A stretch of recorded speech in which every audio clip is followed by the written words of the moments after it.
नमस्कार दोस्तों, M2M classes में सभी का स्वागत है। दोस्तों आज देखते हैं प्रतिशत नंबर 25 जीएस का आरओ और यूपीपीसीएस का दृष्टि पब्लिकेशन का काफ़ी महत्वपूर्ण होने वाला है आज का भी। और जीएस के 50 क्वेश्चन हम डेली की तरह देखते हैं। 2 बजे क्लास होती है डेली दिन में। चैनल को सब्सक्राइब कर लो, सभी के भी शेयर भी कर दो जिससे कि सभी को पता चले कि 2 बजे होती है दिन में। और डेली जब तक एग्जाम होगा तभी तक होती रहेगी इसी तरह से। तो देखो अब स्टार्टिंग करते हैं पहले क्वेश्चन के साथ कि निम्नलिखित में से किसको अपने कर्तव्यों के पालन में भारत के राज्य क्षेत्र में सभी न्यायालयों में सुनवाई का अधिकार होता है। इन चारों में से बताना है आपको कि कौन सा व्यक्ति ऐसा है जिसमें से भारत के राज्य क्षेत्र में सभी न्यायालयों में सुनवाई करने का अधिकार है। महान्यायवादी, महाधिवक्ता, अतिरिक्त महाधिवक्ता या इनमें से कोई नहीं? बताइए। देखो इसका सही जवाब हो जाएगा ऑप्शन बी में जो दिया हुआ है महान्यायवादी। ऑप्शन बी सही हो जाएगा। ये जो महान्यायवादी होता है इसका उल्लेख है आर्टिकल है 76 उसमें दिया हुआ है। और देखो महान्यायवादी भारत का प्रथम विधि अधिकारी भी होता है और ये भारत सरकार को वैधानिक सलाह भी देता है। और देखो इसकी नियुक्ति की जाती है राष्ट्रपति के द्वारा और इसका वेतन भी राष्ट्रपति के द्वारा ही निर्धारित किया जाता है। और देखो जो इसका वेतन के रूप में जो दिया जाता है उसको रिटेनर कहा जाता है। और एक चीज़ याद रखना, इसकी जो योग्यताएं होती हैं वो सर्वोच्च न्यायालय के न्यायाधीश के समान ही होती हैं और इसका जो पद है सर्वोच्च न्यायालय के न्यायाधीश के समान ही होता है। लेकिन एक मामला ऐसा है जिसमें ये सर्वोच्च न्यायालय से भी अधिक शक्ति प्राप्त करता है। जैसे कि आर्टिकल है 88 उसमें दिया हुआ है कि ये जो महान्यायवादी है किसी भी सदन में किसी भी वक्त जा कर के बैठ सकता है, जैसे लोकसभा राज्यसभा में और इसके अलावा सर्वोच्च न्यायालय में भी जा कर के बैठ सकता है, बहस भी कर सकता है। लेकिन याद रखना ये वोट नहीं कर सकता है, यानी मत नहीं दे सकता है। बैठ सकता है जा कर के और बहस भी कर सकता है लेकिन मत देने का अधिकार इसको नहीं होता है। ठीक है, तो इसका सही जवाब हो जाएगा सभी न्यायालयों में सुनवाई का जो अधिकार होता है वो महान्यायवादी को होता है। ऑप्शन बी इसका सही हो जाएगा। अब देख लो क्वेश्चन नंबर 2। भारत में नागरिकता की निम्नलिखित विशेषताओं में से कौन सी सही है? भारत में नागरिकता की निम्नलिखित विशेषताओं में से कौन सी सही है? पहला है इसमें राज्य तथा राष्ट्र की दोहरी नागरिकता। दूसरा है राज्य की एकल नागरिकता, संपूर्ण भारत की एकल नागरिकता। और डी है इसमें भारत और अन्य देश की दोहरी नागरिकता। तो बताओ नागरिकता से संबंधित इसमें कौन सा प्रावधान है जो सही है? देखो पहला इसमें राज्य तथा राष्ट्र की दोहरी नागरिकता, तो ऐसा कोई प्रावधान नहीं है। राज्य की एकल नागरिकता नहीं है। संपूर्ण भारत के लिए एकल नागरिकता का प्रावधान है, तो ऑप्शन सी सही हो जाएगा इसका। और डी है भारत और अन्य देश की दोहरी नागरिकता, तो देखो ये भी नहीं है। देखो भारत में एकल नागरिकता का प्रावधान है, जैसे अमेरिका है, अमेरिका में दोहरी नागरिकता है। अमेरिका में राज्यों की भी नागरिकता होती है और केंद्र की भी। ठीक है, लेकिन भारत में एकल नागरिकता का प्रावधान है और यह नागरिकता का प्रावधान संविधान के भाग 2 में दिया हुआ है, आर्टिकल 5 से 11 तक। ठीक है, समझ लेना। आगे देखो क्वेश्चन नंबर 3। निम्नलिखित में से कौन राज्य के नीति निर्देशक सिद्धांतों में सम्मिलित नहीं है? राज्य के नीति निर्देशक सिद्धांतों में इन चारों में कौन सा वो नहीं है, सम्मिलित नहीं है? बताना है इसका सही जवाब। देखो राज्य के नीति निर्देशक तत्वों का प्रावधान संविधान के भाग 4 में दिया हुआ है, आर्टिकल 36 से लेकर के 51 तक। ठीक है, क्योंकि 12 से 36 तक मूल अधिकार हैं, वो 35 तक 12 से 35 तक मूल अधिकार दिए हुए हैं भाग 3 में। और 51 एक आर्टिकल है उसमें मौलिक कर्तव्यों के बारे में प्रावधान है। ठीक है, संविधान के 4A में भाग में। अब देखो इसमें निम्नलिखित में से राज्य की नीति निर्देशक सिद्धांतों में कौन सम्मिलित नहीं है? मद्य निषेध, काम का अधिकार, समान कार्य हेतु समान वेतन या सूचना का अधिकार? बताइए। देखो इसमें पहला है मद्य निषेध, यानी मादक जो पदार्थ होते हैं उसके बारे में निषेध दिया हुआ है। तो देखो आर्टिकल पढ़ा होगा अपने, आर्टिकल 47 में दिया हुआ है कि राज्य मादक पदार्थों जो मानव जीवन के लिए घातक होते हैं उन पर रोक लगाएगा। यानी राज्य के प्राथमिक कर्तव्यों का ये उल्लेख करता है आर्टिकल जो 47 है कि जीवन स्तर में सुधार, पोषाहार में सुधार, स्वास्थ्य में सुधार करेगा। ठीक है, काफ़ी अच्छा है ये भी। तो पहला तो इसमें है। दूसरा है काम का अधिकार, ये भी पढ़ा होगा आपने, आर्टिकल है एक है 41 और एक है 42। ठीक है, इन दोनों आर्टिकलों में दिया हुआ है काम के बारे में। जैसे 41 में कहता है कि आर्थिक सामर्थ्य के भीतर कार्य करने का जो अवसर है, शिक्षा और बुढ़ापा और बीमारी में सहायता प्राप्त करना, ये सभी दिया हुआ है। और जो 42 है उसमें कार्य को करने के बारे में न्याय संगत और मानवीय दशाएं उपलब्ध कराएगा, ये राज्य का कर्तव्य होगा। और महिलाओं के लिए प्रसूति जो सेवाएं हैं वो भी 42 में दी हुई हैं। तो देखो ये दूसरा भी सही हो जाएगा इसमें। तीसरा है समान कार्य हेतु समान वेतन। तो देखो ये भी सही है, समान कार्य के लिए समान वेतन है, ये भी बिल्कुल सही है इसमें। देखो ये तो एग्जाम में काफ़ी पूछा भी जा चुका है, समान कार्य हेतु समान वेतन आर्टिकल 39 में दिया हुआ है। ये पुरुषों और महिलाओं दोनों को समान कार्य के लिए समान वेतन उपलब्ध कराएगा, ये राज्य का कर्तव्य होगा। ठीक है, तो ये तो तीनों ही हैं। इसमें जो डी दिया हुआ है सूचना का अधिकार, ये शामिल नहीं है, तो ऑप्शन डी इसका सही जवाब हो जाएगा। ठीक है, याद कर लेना इसे अच्छे से। आगे देखो क्वेश्चन नंबर 4, निम्नलिखित में से कौन पंचायतों की संरचना हेतु उपलब्ध करने के लिए अधिकृत है? निम्नलिखित में से कौन पंचायतों की संरचना हेतु उपलब्ध करने के लिए अधिकृत है? पहला इसमें राज्य का राज्यपाल, राज्य का विधानमंडल, भारत की संसद और भारत का राष्ट्रपति।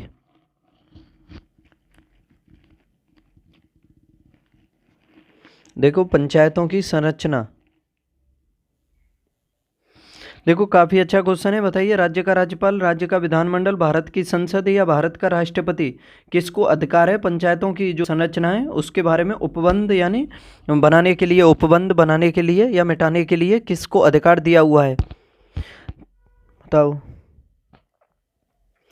तो देखो इसका सही जवाब होगा ऑप्शन बी, राज्य का विधानमंडल। राज्य के विधानमंडलों को पंचायतों से संबंधित यानी पंचायतों की संरचना से संबंधित उपबंध बनाने का अधिकार केवल राज्य का विधानमंडल है, उसको दिया हुआ है आर्टिकल 243 में। 243 का सी है, वो याद कर लेना, उसमें दिया हुआ है। ठीक है, और देखो पंचायतों का जो कार्यकाल होता है ना वो 5 वर्ष का होता है, और पंचायतों के लिए वित्त आयोग आर्टिकल 243 आई में दिया हुआ है, ये भी याद कर लेना। ठीक है, पूछा जाता है काफ़ी। पंचायतों 3 प्रकार से देखे होंगे आपने पंचायत, जैसे ग्राम स्तर पर ग्राम पंचायत होती है, और ब्लॉक स्तर पर होती है ब्लॉक पंचायत, पंचायत समिति होती है, और जिला स्तर पर होती है जिला पंचायत या जिला परिषद कह सकते हो। ठीक है, आगे देख लो, अलग अलग राज्यों में इसके अलग अलग नाम भी होते हैं। देखो भारत के वाणिज्यिक बैंकों की ग्राहक सेवा सुधार हेतु बनी कमेटी जानी जाती है। भारत के वाणिज्यिक बैंकों की ग्राहक सेवा सुधार हेतु बनी कमेटी जानी जाती है किस नाम से? Narasimhan committee, Reddy committee, Rangarajan committee या गोईपुरिया कमेटी? बताइए वाणिज्यिक बैंकों की ग्राहक सेवा सुधार के लिए जो कमेटी बनी है उसे किस नाम से जाना जाता है?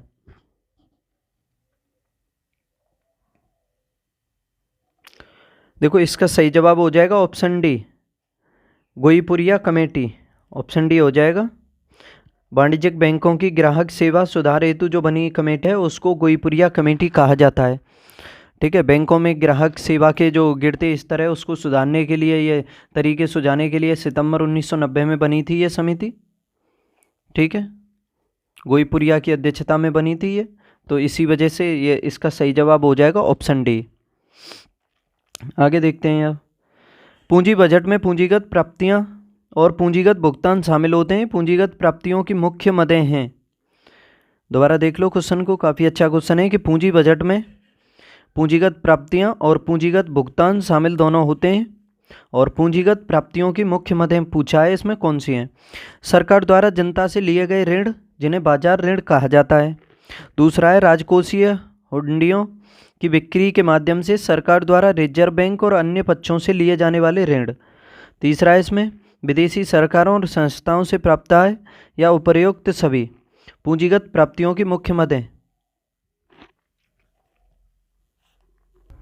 देखो एक चीज़ ये याद रखना है इसमें कि जो होता है पूंजी बजट होता है उसमें पूंजीगत प्राप्तियां और पूंजीगत भुगतान दोनों शामिल होते हैं।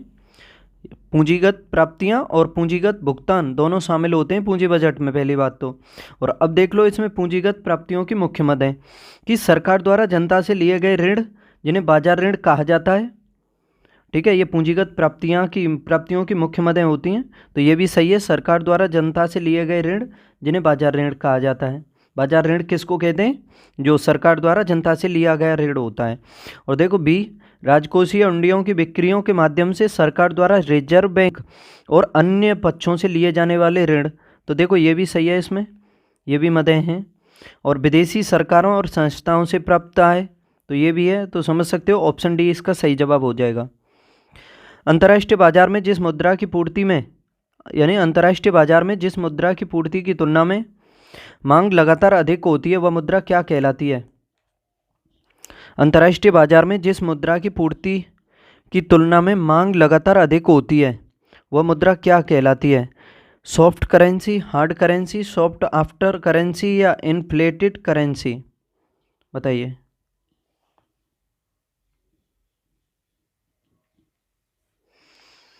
देखो इसका सही जवाब होगा ऑप्शन बी, हार्ड करेंसी। यानी अंतर्राष्ट्रीय बाजार में जिस मुद्रा की पूर्ति की तुलना में मांग लगातार अधिक होती है वह मुद्रा कहलाती है हार्ड करेंसी, याद रखना। और देखो हार्ड करेंसी को सेफ हेवन करेंसी या फिर स्ट्रॉन्ग करेंसी भी कहते हैं। सेफ हेवन करेंसी और आपकी स्ट्रॉन्ग करेंसी भी कहते हैं। लिख देता हूँ, देखो ये याद कर लेना, सेफ हेवन करेंसी ये भी कहते हैं और स्ट्रॉन्ग करेंसी भी कहते हैं और हार्ड करेंसी। ठीक है, आगे देख लो। क्वेश्चन नंबर 8, निम्नलिखित में से कौन सा अर्थव्यवस्था में जनसंख्या वृद्धि का प्रतिकूल प्रभाव नहीं है? जनसंख्या वृद्धि का प्रतिकूल प्रभाव नहीं है अर्थव्यवस्था में। कार्यकारी जनसंख्या के आकार में वृद्धि, जोतों के आकार में कमी, बढ़ती हुई बेरोजगारी, अनाजों की प्रति व्यक्ति उपलब्धता में कमी। देखो सबसे पहले देखो इसमें जोतों के आकार में कमी होगी, जनसंख्या बढ़ेगी। यानी पहले तो मान लो कि एक खेत को 100 व्यक्ति जोतते थे और फिर आगे 1000 व्यक्ति उसी खेत को जोतें तो वो तो कम ही हो जाएगी जोत। ठीक है, तो पहला तो है इसमें। ठीक है, दूसरा है इसमें बढ़ती हुई बेरोजगारी, तो बेरोजगारी भी बढ़ेगी जब जनसंख्या बढ़ेगी। तो अनाजों की प्रति व्यक्ति उपलब्धता में कमी, तो देखो ये भी होगा। लेकिन यह कार्यकारी जनसंख्या के आकार में वृद्धि प्रतिकूल प्रभाव नहीं होगा। ये कार्यकारी जनसंख्या के आकार में अगर वृद्धि होगी तो ये प्रतिकूल प्रभाव नहीं होगा, ये तो अनुकूल होगा। क्योंकि कार्यकारी जनसंख्या तो अर्थव्यवस्था के लिए लाभदायक होती है, ना कि हानिकारक होती है। ठीक है, याद रखना।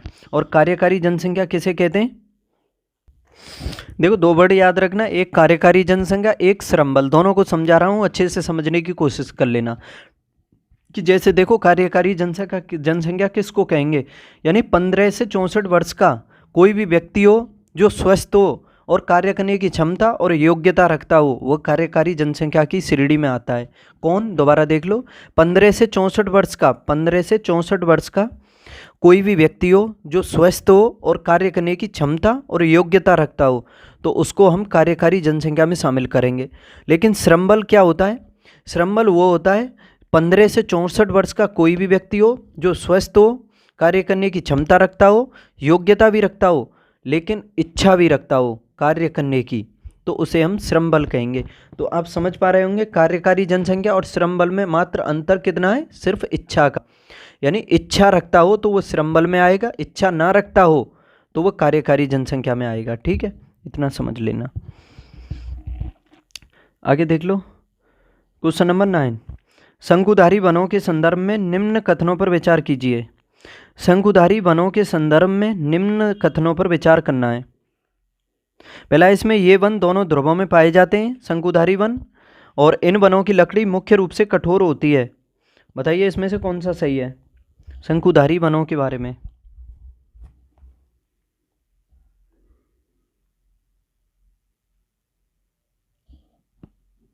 देखो शंकुधारी वन कहाँ, किस जगह पर अधिक पाए जाते हैं? शंकुधारी वन उस क्षेत्र में ज़्यादा पाए जाते हैं जहाँ पर टेम्परेचर बहुत कम होता है, यानी बर्फ़ पड़ती है, ठंडा मौसम होता है। यानी ठंडा और बर्फ़ कहाँ पर होती है? तो अधिकतर ध्रुवों पर ही होती है, 12 महीने रहती है उस क्षेत्र में। तो टेम्परेचर माइनस में 0 डिग्री या 0 से काफ़ी माइनस में चला जाता है।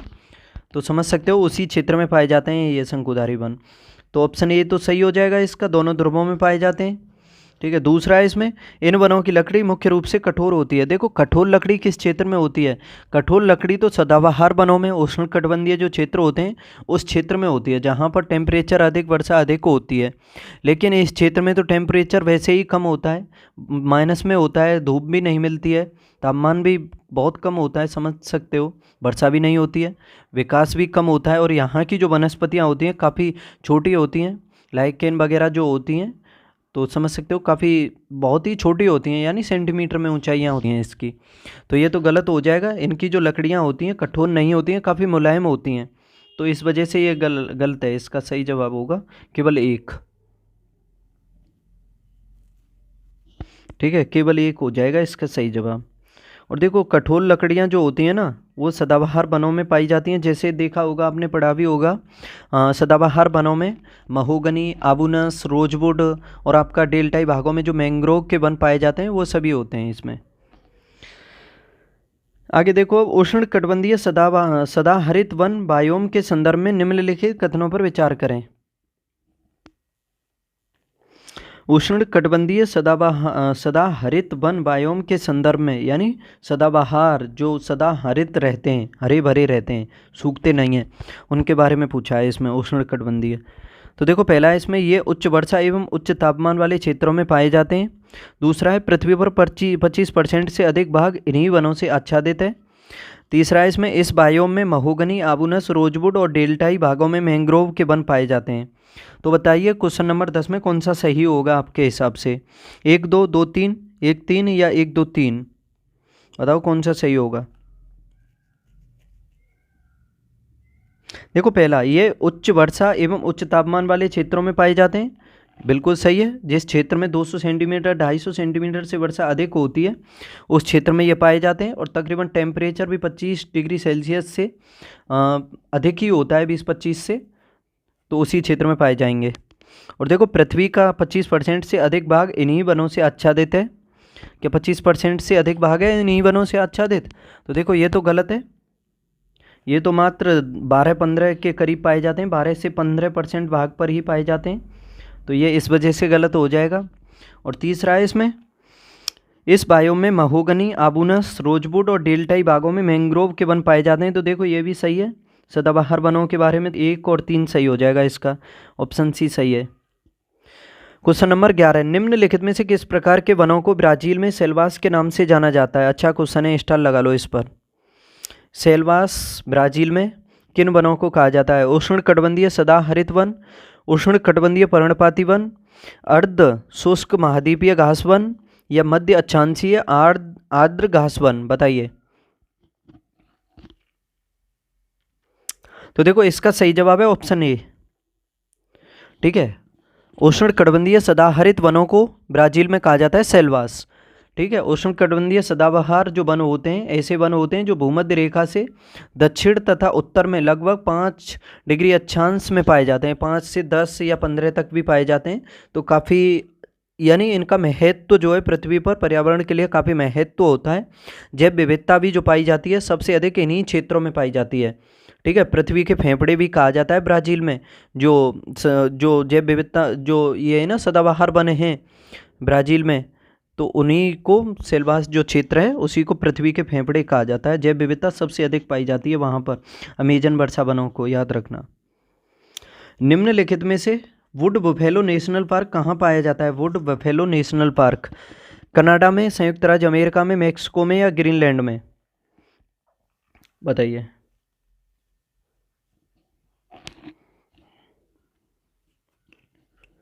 वुड बफेलो नेशनल पार्क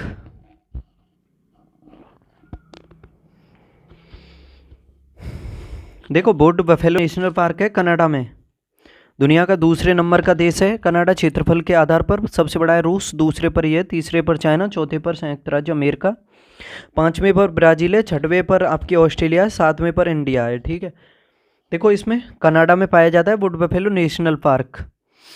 ठीक है, याद कर लेना इसके बारे में। विनिपेग मंडी भी है, विनिपेग झील भी है कनाडा में, काफ़ी पूछा जाता है उसके बारे में। The great lake area Canada और संयुक्त राज्य अमेरिका के मध्य स्थित है। सुपीरियर, मिशिगन, हुरन एरी और ओंटारियो जो 5 झीलें हैं मिशिगन दुनिया की सबसे मिशिगन तो संपूर्ण रूप से अमेरिका में पड़ती है, लेकिन जो सुपीरियर है विश्व की मीठे पानी की सबसे बड़ी झील है। ठीक है। ग्रीनलैंड, ये ग्रीनलैंड है दुनिया का सबसे बड़ा द्वीप है, और ग्रीनलैंड जो है विश्व में सबसे बड़ा है। याद रखना, राष्ट्रीय उद्यान के बाद बात करोगे इसमें सबसे बड़ा राष्ट्रीय उद्यान है। उत्तरी ग्रीनलैंड जो है राष्ट्रीय उद्यान के बाद दूसरा सबसे बड़ा राष्ट्रीय उद्यान कौन सा है? Would buffalo national park. दुनिया का सबसे बड़ा राष्ट्रीय उद्यान कौन सा है? ग्रीनलैंड। याद रखना। सॉरी मैं हाँ सही है, सही है। जो ग्रीनलैंड है ना वो दुनिया का सबसे बड़ा है राष्ट्रीय उद्यान। उसके बाद जो ये वुड बफेलो नेशनल पार्क है ये सबसे बड़े में देखा जाए तो दूसरे स्थान पर है।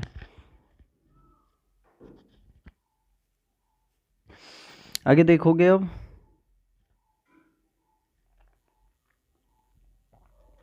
निम्नलिखित में से कौन प्रतिनिधि मुद्रा का उदाहरण है? प्रतिनिधि मुद्रा का उदाहरण सोना, चांदी, तंबाकू या ये सभी?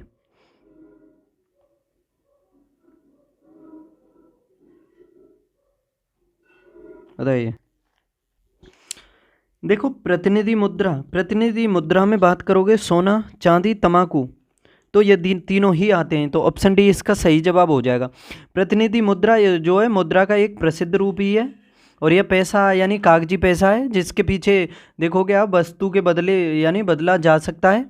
और प्रतिनिधि मुद्रा के जो आधुनिक उदाहरणों में हम बात करते हैं तो जैसे क्रेडिट कार्ड है और चेक है वो आते हैं, जबकि जो पारंपरिक मुद्राएं होती हैं उसके उदाहरणों में आप सोना, उसमें सॉरी प्रतिनिधि मुद्रा के जो आधुनिक उदाहरण होते हैं उसमें क्रेडिट कार्ड और चेक हैं।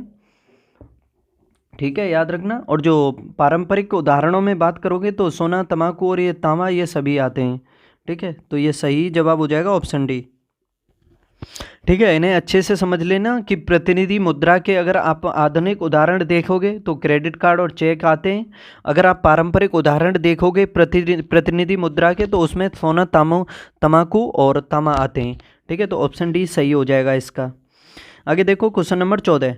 कथन मौर्य साम्राज्य का पतन अशोक के बाद, कथन है इसमें मौर्य साम्राज्य का पतन अशोक के बाद प्रारंभ हो गया, और कारण है इसमें कि अशोक ने धम्म विजय की नीति का अनुसरण किया था।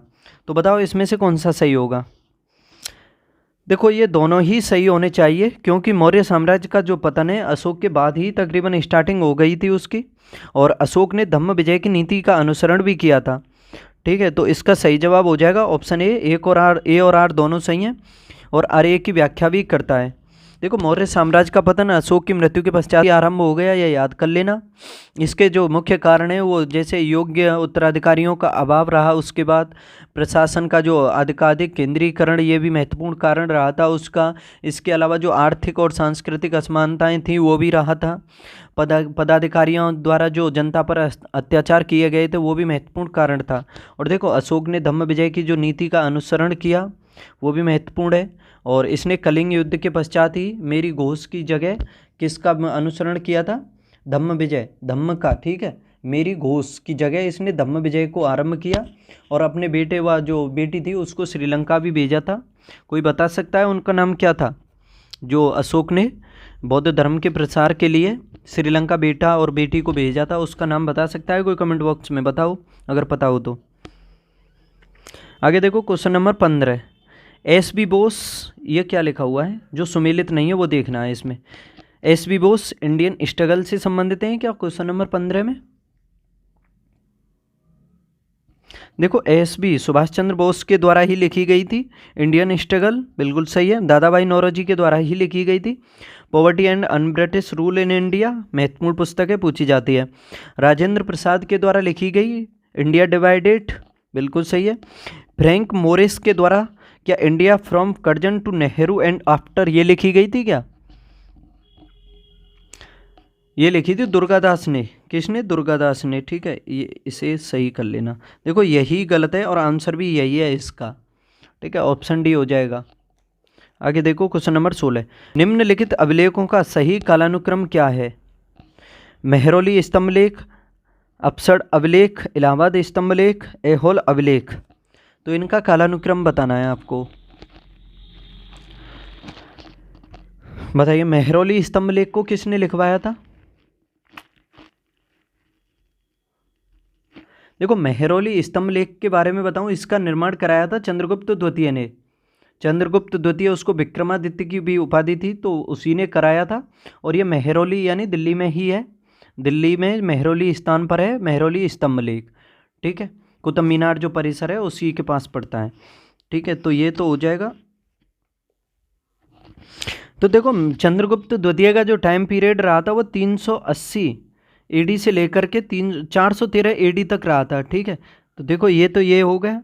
अपसर अभिलेख ये भी पूछा जाता है। अपसर अभिलेख जो है गुप्त वंश के जो 8वें शासक हुए थे आदित्य सेन, उसके समय में बना था।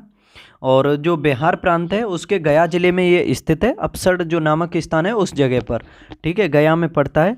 तो देखो 8वें शासक हुए, समझ सकते हो, चंद्रगुप्त द्वितीय के तो बाद ही आएगा ये। देखो अपसर अभिलेख ये आदित्य सेन ने लिखवाया था। ठीक है, लेकिन आदित्य सेन तो गुप्त वंश में कहीं नहीं पड़ा है ना, गुप्त वंश में नहीं है। देखो सुनो, ये गुप्त वंश से संबंधित नहीं है। जब गुप्त वंश का पतन हो गया तो उसके बाद विकेंद्रीकरण की काफ़ी अस्थिरता और ये विकेंद्रीकरण की स्थिति पैदा हो गई थी। जो स्थानीय शासक और सामंत वगैरह जो हुए थे तो उन्होंने अपना अलग अलग साम्राज्य बनाना स्थापित कर दिया था। तो उसके बाद तकरीबन 550 एडी के करीब तो इसका गुप्त वंश का अंत हुआ। ठीक है, इसके बाद तकरीबन 600 एडी से 700 एडी यानी दो शताब्दी दो ईस्वियों में देख सकते हो। तो ये शासक वंश रहा था, एक उसका नाम था उत्तर गुप्त काल। क्या नाम था? उत्तर गुप्त काल था। ठीक है, उत्तर गुप्त काल ये 2 शताब्दियों तक रहा था, तो समझ सकते हो। उसी का ये शासक हुआ था, इसका नाम था आदित्य सेन, और ये अपसर अभिलेख उसी से संबंधित है। तो इससे देखो पहला मेहरौली को तो आप कर लो तकरीबन 380 से 400 के मध्य। ठीक है, लेकिन ये जो अपसर अभिलेख है इसे आप 600 BC से लेकर के 650 कर लो, इतने टाइम में बना होगा। और देखो इलाहाबाद स्तंभ लेख ये भी काफ़ी पूछा जाता है। ये इलाहाबाद जो स्तंभ लेख है ये समुद्रगुप्त के इतिहास से संबंधित है, समुद्रगुप्त के टाइम में था ये। ठीक है, पहले ये अशोक ने बनवाया था, कहाँ पर, उसमें कौशाम्बी में, लेकिन फिर इसे अकबर के द्वारा तो एंड में चल के ये इलाहाबाद में भेजा गया। लेकिन ये इस पर समुद्रगुप्त ने भी अपनी विजयों को लिखवाया और जहांगीर ने भी अपना जो राज्याभिषेक है उसका वर्णन करवाया इस पर। तो समझ सकते हो ये स्तंभ लेख जो इलाहाबाद का है ये 4 राजाओं से संबंधित हो जाता है। तो इसमें गुप्त वंश के हिसाब से भी देख सकते हो तो ये समुद्रगुप्त से संबंधित हो जाता है। लेकिन समुद्रगुप्त का जो शासन रहा था तो ये तो रहा था 335 से 375 तक रहा था, 335 से 75 तक। तो ये चंद्रगुप्त द्वितीय से तो पहले ही हो जाएगा। और देखो ऐहोल अभिलेख जो है, एक सेकंड मिटा दूं पहले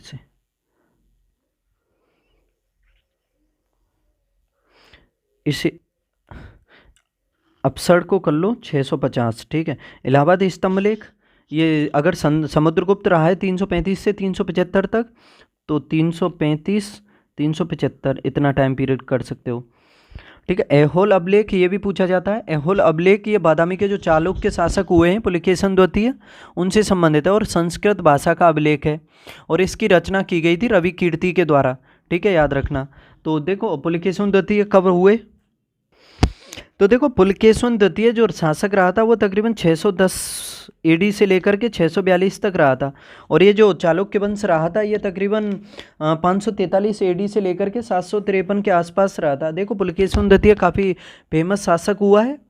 ठीक है, और इस वंश का संस्थापक भी माना जाता है पुलकेशन द्वितीय को, बादामी के चालुक्य वंश को, और इसका महानतम शासक भी हुआ है पुलकेशन द्वितीय। नहीं, पुलकेशन प्रथम को माना जाता है इसका संस्थापक, तो पुलकेशन द्वितीय तो इसका सबसे महत्वपूर्ण शासक हुआ है।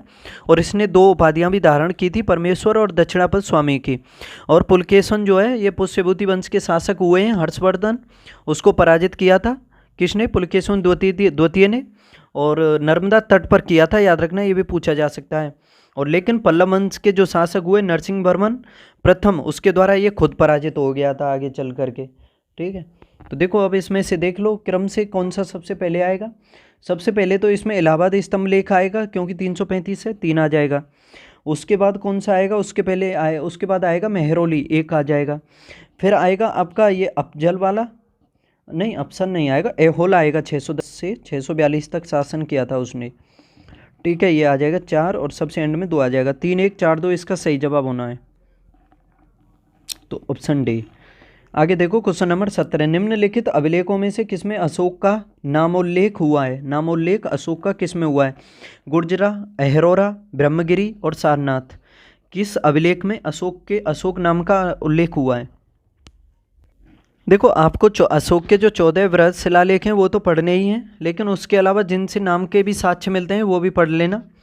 कि इसमें पूछा है कि अशोक के नामों का उल्लेख किस में हुआ है? गुर्जरा, अहरोरा, ब्रह्मगिरी और सारनाथ। अच्छा क्वेश्चन है, बताइए। तो देखो इसका सही जवाब होगा इन चारों में से गुर्जरा जो अभिलेख है इसमें प्राप्त हुआ है अशोक के नाम के बारे में। ठीक है, देखो इसके अलावा जो मांस की है, नेटूर है, उसके अलावा उदय गोलम अभिलेख है, इससे भी अशोक के नाम का उल्लेख प्राप्त हुआ है, आप सभी को बता दूं। और देखो अशोक वर्धन ये विष्णु पुराण में मिलता है अशोक के बारे में। अशोक वर्धन किस में मिलता है? विष्णु पुराण में। और बुद्ध शाक्य और अशोक ये मांस की अभिलेख काफ़ी महत्वपूर्ण है, इसको तो आपको अच्छे से रटना ही है। और देखो देवनाम प्रिय मिला है ये 12वें और 13वें शिलालेख से। इसके अलावा देवनाम प्रियदर्शी भी कहा गया है इसको, जो रूमनदेही और गिरनार अभिलेख हैं उस पर। प्रियदर्शी राजा भी कहा गया है इसको, बराबर की गुफाओं में इसको प्रियदर्शी राजा कहा गया है। लेकिन अशोक राजा के बारे में याद रखना, मांस की अभिलेख, गुर्जरा, नेत्तूर और उड़ेगोलन ये अभिलेख जो हैं ये महत्वपूर्ण हो जाते हैं। ठीक है, तो इन सभी को याद कर लेना। महाराज कुमार भी कहा गया है इसको बुधनी अभिलेख में। ठीक है, काफ़ी अभिलेखों से इसके बारे में जानकारियाँ मिली हैं। वह हेलोजन जिसका उपयोग पीड़ा हारी की तरह किया जाता है कौन सा है? Chlorine, bromine, iodine, fluorine. बताइए वह हेलोजन जिसका उपयोग पीड़ा हारी के रूप में किया जाता है। तो देखो आयोडीन, ऑप्शन सी सही जवाब हो जाएगा इसका। आयोडीन नामक जो हेलोजन है उसका उपयोग किया जाता है पीड़ाहारी की तरह। ठीक है, तो इसका ये सही जवाब हो जाएगा। आयोडीन जो होता है एक ठोस अधातु होता है, धातु नहीं होता है ये, जो बैंगनी रंग की होती है। इसका रंग भी होता है कैसा? बैंगनी। याद रख लेना इसके बारे में। और इसमें धातु ही चमक पाई जाती है, लेकिन ये अधातु होता है। और ये मानव शरीर में आयोडीन की जो कमी अगर हो जाएगी शरीर में, तो जो थायराइड ग्रंथि है उसके आकार में वृद्धि हो जाती है। और आयोडीन का जो उपचार है वो याद रखो, वो एक है टिंचर आयोडीन या फिर आयोडेक्स।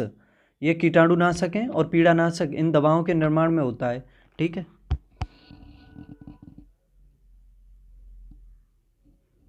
आगे देखो, निम्नलिखित में से कौन सा बहुलक बुलेट प्रूफ खिड़की बनाने में उपयोग किया जाता है? बुलेट प्रूफ खिड़की बनाने में polycarbonate, polycarbonate, polyurethane, polystyrene, polyamide. बताइए बुलेट प्रूफ खिड़की बनाने में किसका उपयोग किया जाता है? देखो इसका सही जवाब होगा पॉलीकार्बोनेट। ठीक है, इसमें बीच की बी का काट दो। ठीक है, पॉलीकार्बोनेट का प्रयोग किया जाता है सामान्य तौर पर। देखोगे आप बुलेट प्रूफ जो खिड़की बनाते हैं पॉलीकार्बोनेट का। इसके अलावा थर्मोप्लास्टिक और जो कांच की परतों में किया जाता है इसका उपयोग। ठीक है, इसका जो उद्देश्य होता है ना, वो मानक कांच की उपस्थिति और स्पष्टता के साथ छोटे हथियारों से जो प्रभावी संरक्षण है उसके लिए सामग्री बनाना होता है। तो इसका सही जवाब हो जाएगा पॉलीकार्बोनेट। अब देखो क्वेश्चन नंबर 20, निम्नलिखित में से कौन सा हार्मोन लड़ो या उड़ो हार्मोन के नाम से जाना जाता है? लड़ो या उड़ो हार्मोन के नाम से। एस्ट्रोजन, इंसुलिन, एड्रीनेलिन या ऑक्सीटोसिन। देखो हार्मोन लड़ो या उड़ो हार्मोन।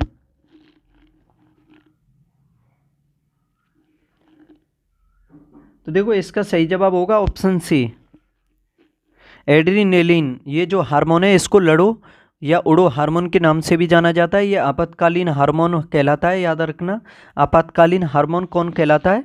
एड्रीनेलिन जो हार्मोन होता है इसी को लड़ो या उड़ो हार्मोन कहते हैं और आपातकालीन हार्मोन भी कहते हैं। जब मनुष्य में क्रोध होता है तो इसका जो श्रावण है तब होता है, याद रखना। और ये हार्मोन एड्रीनल जो ग्रंथि है उससे निकलता है। ठीक है, आगे देखो, इसमें आपको मिलान करना है सूची फर्स्ट का सेकंड से। ठीक है, एक साइड में रोगों के नाम लिखे हुए हैं और एक साइड में ये लिखा हुआ है किसकी वजह से रोग होता है। देखो प्लेग जो रोग होता है किसकी वजह से होता है? प्लेग एक जीवाणु जनित रोग है, जीवाणु से होता है, याद रखना। तो इसका सही जवाब हो जाएगा एक का हो जाएगा 4। एड्स भी रोग होता है, ये किससे होता है? ये विषाणु से होता है। ठीक है, इसका 3 हो जाएगा। ह्यूमन इम्यूनो डिफिशियंसी वायरस से होता है, याद रखना, HIV से, HIV, और इसकी फुल फॉर्म है human immuno deficiency virus, AIDS जो है। देखो गंजापन ये कवक से होता है, गंजापन जो होता है इसका 2 हो जाएगा, ठीक है। फंगस यानी कवक से होता है ये गंजापन जो होता है। और देखो मलेरिया प्लाज्मोडियम प्रोटोजोआ से होता है, ये तो काफ़ी कॉमन है, सभी को पता ही होगा इसके बारे में, प्लाज्मोडियम प्रोटोजोआ से। तो देखो 4 3 2 1 इसका सही जवाब हो जाएगा ऑप्शन डी। अब देखो क्वेश्चन नंबर 22, निम्नलिखित अंगों में से किस अंग में संक्रमण होने से पीलिया रोग होता है? यदि शरीर के किस अंग में संक्रमण हो जाने से पीलिया रोग होता है, बताइए। पीलिया, मस्तिष्क, यकृत, गुर्दा और प्लीहा। देखो पीलिया के बारे में बताऊं, पहली बात तो ये वायरस से होता है, ठीक है, वायरस जनित रोग है पीलिया जो है। और इसमें कौन सा अंग है जो संक्रमण हो जाए तो पीलिया हो जाएगा? तो यकृत में अगर संक्रमण हो जाता है तो पीलिया हो जाता है, याद रखना। सबसे बड़ी मानव शरीर की ग्रंथि भी है यकृत, याद रखना, सबसे बड़ी ग्रंथि है यकृत, और इसमें अगर संक्रमण हो जाएगा तो पीलिया रोग हो जाता है। पीलिया रोग में अगर देखोगे आप तो ब्लड में पित्तरंजक की मात्रा बढ़ जाती है, ठीक है, जो झिल्लियाँ और त्वचा का रंग है इसमें पीला हो जाता है, और मूत्र भी पीले पीले गहरे रंग का हो जाता है इसमें। अगर आपको इसमें उचित समय पर अगर उपयुक्त उपचार नहीं मिलेगा तो इसमें रोगी की मृत्यु भी हो जाती है, ठीक है। तो कभी कभी ये काफ़ी घातक भी हो जाता है लापरवाही बरतने से। आगे देखो क्वेश्चन नंबर 23, शरीर की वे कोशिकाएं जिनमें शरीर की किसी भी प्रकार की कोशिकाओं में विभाजन एवं विशिष्टीकरण करने की क्षमता है और जो कई गंभीर बीमारियों पर शोध का केंद्र बिंदु है, उन्हें क्या कहते हैं? शरीर की वह कोशिकाएं जिनमें शरीर की किसी भी प्रकार की कोशिकाओं में विभाजन एवं विशिष्टीकरण करने की क्षमता है और जो कई गंभीर बीमारियों पर शोध का केंद्र बिंदु है, उन्हें क्या कहते हैं? बड कोशिकाएं, रेड कोशिकाएं, या मेसेजियल कोशिकाएं, या स्टेम कोशिकाएं? बताइए क्या सही जवाब होगा इसका आपके अकॉर्डिंग। शरीर की वह कोशिकाएं जिनमें शरीर की किसी भी प्रकार की कोशिकाओं में विभाजन एवं विशिष्टीकरण करने की क्षमता है और जो कई गंभीर बीमारियों पर शोध का केंद्र बिंदु हैं, उन्हें कहते हैं हम स्टेम कोशिकाएं। तो ऑप्शन डी इसका सही जवाब हो जाएगा। क्या कहते हैं? स्टेम कोशिकाएं, याद रखना, ऑप्शन डी बिल्कुल सही हो जाएगा, ठीक है, याद रख लेना। नेक्स्ट देखो, सितंबर 2023 में भारतीय विज्ञापन मानक परिषद यानी ASCI के नए अध्यक्ष के रूप में निम्न में से किसे नियुक्त किया गया?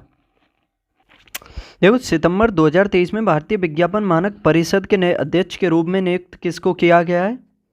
बताइए। 24 नंबर अवनीश सुधांशु, सौगात गुप्ता या अर्जुन सिन्हा को? तो देखो इसका सही जवाब होगा ऑप्शन सी, सौगत गुप्ता को। सौगत गुप्ता को चुना गया है ये भारतीय विज्ञापन मानक परिषद का नया अध्यक्ष। आगे देखो, निम्न में से किस देश ने अक्टूबर 2023 में व्यापार कार्यक्रम में गैबोन, नाइजर, युगांडा और मध्य अफ्रीकी गणराज्य की भागीदारी को समाप्त करने की घोषणा की है? ये सभी अफ्रीकी देश हैं। गैबोन, नाइजर, युगांडा और मध्य अफ्रीकी गणराज्य की भागीदारी को समाप्त करने की किस देश ने अक्टूबर 2023 में व्यापार कार्यक्रम में भागीदारी को समाप्त करने की घोषणा की है? चीन, संयुक्त राज्य अमेरिका, ब्रिटेन और जापान। बताइए क्वेश्चन नंबर 25। तो देखो इसका भी सही जवाब जान लो, ऑप्शन बी हो जाएगा। संयुक्त राज्य अमेरिका ने अक्टूबर 2023 में व्यापार कार्यक्रम में गैबोन, नाइजर, युगांडा और मध्य अफ्रीकी गणराज्य में की जो भागीदारी को समाप्त करने की घोषणा की है, ठीक है, सही जवाब हो जाएगा इसका। और इसने ये शुरू की थी 2000 में। आगे देखो क्वेश्चन नंबर 26, निम्न में से किस मंत्रालय ने देश भर की स्कूली कक्षाओं में चुनावी साक्षरता को बढ़ावा देने के लिए चुनाव आयोग के साथ एक समझौता ज्ञापन पर हस्ताक्षर किए हैं? किस मंत्रालय ने?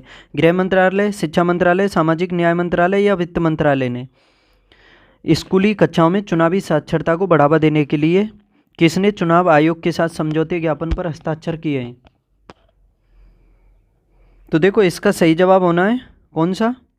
ऑप्शन बी, शिक्षा मंत्रालय, बिल्कुल सही हो जाएगा। शिक्षा मंत्रालय ने शिक्षा मंत्रालय ने देश भर के जो सरकारी यानी सरकारी कह सकते हो जो स्कूली कक्षाओं में चुनावी साक्षरता के लिए चुनाव आयोग के साथ एक समझौता ज्ञापन पर हस्ताक्षर किए हैं। और इस समझौते का उद्देश्य है सभी स्कूलों के कक्षा 6 से 12 तक के पाठ्यक्रम में मतदाता शिक्षा और चुनावी साक्षरता को व्यवस्थित रूप से एकीकृत करना है, इसका जो महत्वपूर्ण उद्देश्य है। और इस समझौते के द्वारा 17 वर्ष की आयु जो पूर्ण कर लेंगे बच्चे, उनके ऑनलाइन पंजीकरण के लिए एक संस्थागत ढांचा विकसित किया जाएगा। और भारतीय संविधान में प्रत्येक जो नागरिक है उसको 18 वर्ष की आयु पूरी करने के बाद मतदान का अधिकार दिया हुआ है, ये तो सभी को पता ही होगा। ठीक है, तो ये सभी स्कूलों में है, मैंने सरकारी बोल दिया है तो उसे आप सही कर लेना। कोई भी स्कूल हो, सभी में स्कूली कक्षाओं में चुनावी साक्षरता को बढ़ावा देने के लिए चुनाव आयोग के साथ समझौते पर हस्ताक्षर किए शिक्षा मंत्रालय ने। अब ये देखो, सितंबर 2023 में निम्नलिखित में से किसके द्वारा भारत का पहला यूपीआई एटीएम लॉन्च किया गया? यूपीआई एटीएम किसके द्वारा भारत का पहला लॉन्च किया गया? Reliance Jio, ICICI bank, Kotak Mahindra bank, Hitachi payment services. देखो, इसका सही जवाब होना है आपका option D, Hitachi payment services ने भारत का पहला यूपीआई एटीएम लॉन्च किया है 2023 में। यह एक वाइट लेबल एटीएम होगा, WLA एटीएम होगा, जिसे भारतीय राष्ट्रीय भुगतान निगम, जिसका शॉर्ट में कह सकते हो NPCI, इसके सहयोग से विकसित किया गया है इसको। और ये 5 सितंबर 2023 को मुंबई में ग्लोबल फिनटेक फेस्ट प्रयोग में किया गया है। ये एटीएम सबसे पहले किस में? मुंबई में, याद रखना। ठीक है, और यह एटीएम ये जो एटीएम है डिजिटलीकरण को बढ़ावा देगा, याद रखना। तो देखो, इसका सही जवाब है Hitachi payment services. Question number 28, सितंबर 2023 में रक्षा मंत्री राजनाथ सिंह द्वारा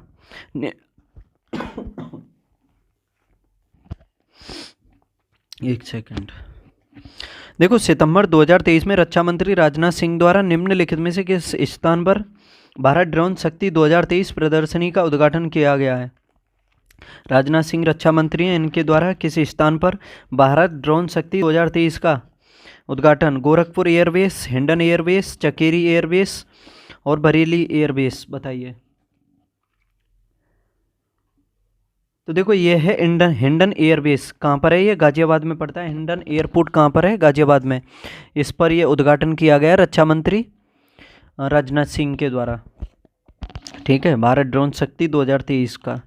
गोरखपुर एयरबेस गोरखपुर में। चकेरी कहाँ पर पड़ता है एयरपोर्ट? चकेरी कानपुर में है क्या? कानपुर में। ये बरेली में है। निम्नलिखित में से कौन भारत में संघ राज्य संबंध से संबंधित नहीं है? संघ राज्य संबंध से संबंधित नहीं है। सरकारिया आयोग, राजमन्नार समिति, इंद्रजीत गुप्ता समिति या पुंछी आयोग, बताइए किसका संबंध संघ राज्य संबंध से संबंधित नहीं है? देखो, ये चारों जो समितियाँ हैं ये अच्छे से रट लेना, ये पूछी जाती हैं निश्चित, कभी कोई सी कभी कोई सी। ठीक है, तो देखो, इंद्रजीत गुप्ता समिति जो है इसका संबंध भारत में संघ राज्य से नहीं है, तो इसका ऑप्शन हो जाएगा सी, इंद्रजीत गुप्ता समिति। ठीक है, इंद्रजीत गुप्ता समिति का गठन किया गया था 1998 में। कब किया गया था? 1998 में पूछी जाती है ये। ठीक है, और इसका जो उद्देश्य है, ये चुनाव जो व्यय होता है उसमें राज्यों के लिए वित्तीय सलाह देना यानी सिफारिश देना, इसमें राष्ट्रीय आयोग द्वारा किया गया था इसका वित्तीय सिफारिश देने के लिए। ठीक है, और अन्य जो 3 समितियां हैं, ये सरकारिया समिति, राजमन्नार समिति और पुंछी आयोग, ये सभी केंद्र राज्य संबंधों से संबंधित हैं। आगे देखो, भारतीय संविधान की 11वीं अनुसूची संबंधित है। ठीक है, थोड़ा इस क्वेश्चन को देखो एक बार इसमें कि भारत में ये जो सरकारी आयोग, राजमन्नार समिति, पुंछी आयोग हैं, तो देखो इसमें सरकारी आयोग पूछा जाता है। ये बना था 1983 में। कब बना था सरकारी आयोग? 1983 में बना था, याद रख लेना। राजमन्नार आयोग यानी राजमन्नार समिति बनी थी 1969 में, और पुंछी आयोग बना था ये 2007 में। ठीक है, ये भी पूछे जाते हैं। अब ये देखो, भारतीय संविधान की 11वीं अनुसूची संबंधित है। देखो, 11वीं अनुसूची को जोड़ा गया था 73वें संविधान संशोधन के माध्यम से, ये 1992 में हुआ था। ठीक है, और 74वें के द्वारा 12वीं जोड़ी गई थी। तो इसके बारे में दिया हुआ है कि संबंधित है, किससे संबंधित है? तो ये पंचायतों से संबंधित है, तो ऑप्शन ए सही हो जाएगा, नगर पालिकाओं से 12वीं। ठीक है, तो ऑप्शन ए बिल्कुल सही है इसका। 29 विषय हैं इसमें। निम्नलिखित में से कौन सा एक भारत के संविधान में सम्मिलित मूल अधिकारों में शामिल नहीं है? कौन सा विषय है इन चारों में जो मूल अधिकारों में शामिल नहीं है? समता का अधिकार दिया हुआ है, समानता का अधिकार तो 14 से 18 तक, स्वतंत्रता का अधिकार दिया हुआ है 19 से लेकर के 22 तक, शोषण के विरुद्ध अधिकार भी दिया हुआ है 23-24 में, लेकिन निःशुल्क कानूनी सहायता ये तो राज्य के नीति निर्देशक तत्वों में है, तो ये तो इसमें नहीं है। तो ऑप्शन डी इसका सही जवाब हो जाएगा क्वेश्चन नंबर 31 का। ठीक है, जो आर्टिकल 39 है उसमें प्रावधान है ये निःशुल्क विधिक सहायता का, आर्टिकल 39 में। ठीक है, तो ये सही है। किसी राज्य में राज्यपाल की नियुक्ति संविधान के अनुच्छेद के अंतर्गत होती है? किस अनुच्छेद के अंतर्गत राज्यपाल की नियुक्ति होती है? 153, 154, 55 या 156? बताइए किस आर्टिकल के अनुसार राज्यपाल की नियुक्ति होती है? तो देखो, राज्यपाल की जो नियुक्ति होती है संविधान का भाग 6 उसमें आर्टिकल है 153, ऑप्शन ए में जो दिया हुआ है इसके अनुसार राज्यपाल की नियुक्ति होती है। और राज्यपाल की नियुक्ति कौन करता है? और देखो, राज्य की जो कार्यपालिका होती है उसका प्रमुख होता है राज्यपाल, और राज्यपाल की नियुक्ति की जाती है राष्ट्रपति के द्वारा और हर 5वें वर्ष पर की जाती है। लेकिन याद रखना, ये राज्यपाल जो है राष्ट्रपति के प्रसाद पर्यंत पद पर रहता है, लेकिन राष्ट्रपति इसे कभी भी हटा सकता है। सामान्यतः 5 वर्षों की अवधि के लिए चुना जाता है। आगे देखो, निम्नलिखित में से राज्यसभा के विषय में कौन से कथन है? राज्यसभा के विषय में कौन से कथन सही हैं? यह भंग नहीं की जा सकती है, इसका कार्यकाल 5 वर्ष का होता है, प्रत्येक 2 वर्ष बाद इसके 1/3 सदस्यों का कार्यकाल समाप्त हो जाता है। तो इसमें यह पूछा है कौन कौन से कथन सही हैं। देखो, यह भंग नहीं हो सकती है तो पहला सही है, इसका कार्यकाल 5 वर्ष का होता है राज्यसभा का, तो ये गलत है, राज्यसभा का नहीं होता है, लोकसभा का होता है। राज्यसभा का तो 6 वर्ष का होता है। ठीक है, इस वजह से ये गलत है इसमें। और राज्यसभा का सदस्य बनने के लिए जो न्यूनतम आयु होती है वो कम से कम 30 वर्ष होनी चाहिए, और लोकसभा के लिए कम से कम 25 वर्ष। ठीक है, ये समझ सकते हो इसमें। और तीसरा, इसमें प्रत्येक 2 वर्ष बाद इसके 1/3 सदस्यों का कार्यकाल समाप्त हो जाता है। तो देखो, ये भी सही है इसका। ठीक है, और देखो, पहली राज्यसभा का गठन कब किया गया था भारत में? तो याद रख लेना इसके बारे में भी, 3 अप्रैल 1952 में गठन हुआ था पहली राज्यसभा का। ठीक है, प्रत्येक 2 वर्ष पर 1/3 इसके सदस्यों का कार्यकाल समाप्त हो जाता है। और वर्तमान में भारत में जो राज्यसभा की अधिकतम सीटों की संख्या है वो 250 है, और लोकसभा की कितनी है अधिकतम? 500। आगे देखो, तो इसमें सही हो जाएंगे 1 और 3, ऑप्शन सी। दिए गए वर्षों में नाबार्ड की स्थापना किस वर्ष हुई थी? नाबार्ड की पूछी जाती है। देखो, नाबार्ड की स्थापना कब हुई थी? नाबार्ड का मतलब होता है national bank for agriculture and rural development, NABARD. इसकी जो स्थापना हुई थी 12 जुलाई 1982 को हुई थी, और शिवरमन समिति ने इसमें सिफारिश की थी। ठीक है, 12 जुलाई 1982 को, तो इसमें ऑप्शन डी सही हो जाएगा, 12 जुलाई 1982 को हुई थी। ठीक है, और देखो, नाबार्ड की स्थापना का जो उद्देश्य है ना, वह कृषि एवं ग्रामीण जो विकास है उसके संबंध में वित्त उपलब्ध कराना इसका महत्वपूर्ण उद्देश्य है नाबार्ड का। ठीक है, और किस कृषि वित्त के लिए देश की यह शीर्ष संस्था है, ये भी याद रख लेना, और इसका मुख्यालय है मुंबई में। आगे देख लेते हैं क्वेश्चन नंबर 35। निम्नलिखित में से किस प्रकार की बेरोजगारी पूर्ण रोजगार की स्थिति में बनी रह सकती है? देखो दोस्तों, अगर आपको इस क्लास की पीडीएफ चाहिए तो टेलीग्राम चैनल है M2M क्लासेज नाम से, उसको आप ज्वाइन कर लो, उस पर मिलती रहेगी। जितनी भी क्लासें हुई हैं सभी की पीडीएफ उसी पर पड़ी हुई हैं, और आगे भी जितनी होंगी सभी की उसी पर ही मिलेंगी आपको, और वीडियो भी मिलेगी। उससे अलावा जीके के महत्वपूर्ण क्वेश्चंस भी मिलते हैं टेलीग्राम चैनल पर, डेली पोस्ट होते हैं, क्विज वगैरह भी होते हैं, तो उसको भी आप ज्वाइन कर सकते हो। ठीक है, निश्चित करो, उससे फ़ायदा ही होगा, नुकसान नहीं होगा कुछ भी। ठीक है, चैनल को भी सब्सक्राइब कर लो जिससे आप पढ़ रहे हो, और शेयर भी कर दो इसको, क्योंकि डेली आपको नोटिफिकेशन मिले। देखो, निम्नलिखित में से किस प्रकार की बेरोजगारी पूर्ण रोजगार की स्थिति में बनी रह सकती है? पहला है इसमें चक्रीय बेरोजगारी, घर्षण जनित बेरोजगारी, संरचनात्मक बेरोजगारी, प्रच्छन्न बेरोजगारी। बताइए कौन से प्रकार की है बेरोजगारी जो पूर्ण रोजगार की स्थिति में बनी रह सकती है? तो देखो, इसका सही जवाब होगा घर्षण जनित बेरोजगारी। घर्षण जनित बेरोजगारी पूर्ण रोजगार की स्थिति में भी बनी रह सकती है। देखो, इसको आप ऐसे समझ सकते हो कि घर्षण जनित जो बेरोजगारी है, जब कोई व्यक्ति एक रोजगार छोड़ करके दूसरे रोजगार में जाता है तो उन दोनों के मध्य में जो मध्य की जो अवधि होती है ना, वही घर्षण जनित बेरोजगारी कहलाती है, वही टाइम कहलाता है। और देखो नई तकनीकों के प्रयोग में देखोगे आप, जैसे नई तकनीकों का प्रयोग हो रहा है, आधुनिक युग आ रहा है, उस कारण एक व्यक्ति एक रोजगार से निकल करके दूसरे रोजगार में जाता है, उसकी तलाश में रहता है। तो देखो तुरंत तो रोजगार मिलेगा नहीं, कुछ तो टाइम लगेगा बीच में। तो जो नए रोजगार की तलाश की जो अवधि होती है वो एक तरह से अस्थायी अवधि होती है, और वो अस्थायी बेरोजगारी हो सकती है, और उसी को घर्षण जनित बेरोजगारी कहते हैं। ठीक है, तो यही सही जवाब हो जाएगा। यानी देखो रोजगार भी है और बेरोजगार भी हो, यानी एक पहला रोजगार है लेकिन नए रोजगार की तलाश है, आपको अच्छे की तलाश है पहले से, तो जो गैप लगेगा वो घर्षण जनित बेरोजगारी है। अब देखो क्वेश्चन नंबर 36, निम्नलिखित युग्मों में से कौन सा एक सही सुमेलित नहीं है। देखो इससे पहले थोड़ा बेरोजगारियों के बारे में बता दूं, जैसे इसमें दिया हुआ है। देखो बेरोजगारी भी कई तरह की पाई जाती है, जैसे खुली, चक्रीय, अल्प, शिक्षित, घर्षण, प्रच्छन्न, ये सभी प्रकार की बेरोजगारियां पाई जाती है। मौसमी भी पाई जाती है, तकनीकी बेरोजगारी भी पाई जाती है। तो देखो इसमें सबसे पहले दिया हुआ है इसमें चक्रीय बेरोजगारी, इसको समझो आप। चक्रीय बेरोजगारी जो होती है, जैसे बाजार अर्थव्यवस्था के अंतर्गत तेजी और मंदी के समय जो आने वाली बेरोजगारी होती है, उसी को विकसित देशों की बेरोजगारी होती है, उसी को चक्रीय बेरोजगारी कहते हैं, याद रखना। ये बाजार अर्थव्यवस्था के अंतर्गत तेजी और मंदी के समय जो बेरोजगारी आती है उसको हम चक्रीय बेरोजगारी कहते हैं, और ये अधिकतर विकसित देशों की बेरोजगारी होती है। और देखो ये संरचनात्मक बेरोजगारी, ये संरचना के अनुसार जो बेरोजगारी आती है उसी को कहते हैं संरचनात्मक बेरोजगारी। प्रच्छन्न बेरोजगारी ये काफ़ी कॉमन है, इसको आप याद करना। ये जो प्रच्छन्न बेरोजगारी होती है ये श्रमिक कार्य में तो रोजगार होता है इसमें, लेकिन जो इसकी सीमांत उत्पादकता होती है वो शून्य होती है। और देखो ये जो प्रच्छन्न बेरोजगारी है ये ग्रामीण क्षेत्र में मिलती है, यह कॉमन बेरोजगारी है, ग्रामीण क्षेत्र में मिलती है ये प्रच्छन्न बेरोजगारी, याद रखना।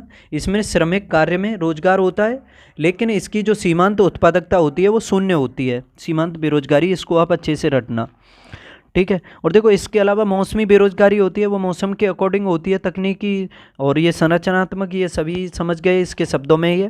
देखो शिक्षित बेरोजगारी भी होती है, जैसे दोषपूर्ण शिक्षा प्रणाली के कारण जो तकनीकी कुशलता में कमी आती है उसी के कारण जो बेरोजगारी आती है उसी को शिक्षित बेरोजगारी कहते हैं। एक अल्प बेरोजगारी भी होती है, अल्प बेरोजगारी शिक्षा से ही तकरीबन शिक्षा से संबंधित बेरोजगारी और अल्प बेरोजगारी ये दोनों ही संबंधित सी होती हैं। जैसे श्रम बल के अंतर्गत आने वाला वह व्यक्ति जिसे योग्यता यानी क्षमता अनुसार कार्य प्राप्त ना होता हो उसे आप कह सकते हो अल्प बेरोजगारी। ठीक है, शिक्षा और योग्यता के अनुसार जिसको रोजगार ना मिले उसको अल्प बेरोजगारी कहोगे, और जो शिक्षित बेरोजगारी है उसको कहोगे आप अगर आपने दोषपूर्ण शिक्षा प्रणाली के कारण कोई तकनीकी कुशलता, देखो तकनीकी कुशलता में तो उसमें कमी आएगी, दोषपूर्ण शिक्षा से कोई रोजगार प्राप्त किया है तो ठीक है, तो उसमें आपको तकनीकी वो शिक्षित बेरोजगारी माना जाएगा। और देखो खुली बेरोजगारी या प्रत्यक्ष बेरोजगारी जो होती है, श्रम बल के अंतर्गत जो आने वाला व्यक्ति होता है जिसे न्यूनतम वेतन पर भी कोई कार्य नहीं मिलता है, यानी वो पूरी तरह से बेरोजगार होता है, उसे प्रत्यक्ष बेरोजगारी कहते हैं। ठीक है, जिसे न्यूनतम वेतन पर भी कार्य नहीं मिलता है। आगे देखो क्वेश्चन नंबर 36, इसमें आपको ये देखना है जो सुमेलित नहीं है। एक साइड में संस्थाओं के नाम है और एक साइड में उनके स्थापना वर्ष के बारे में है। एक सेकंड,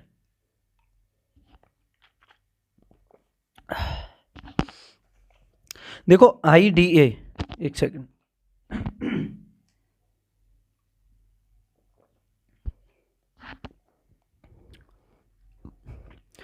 देखो सबसे पहले देखो इसमें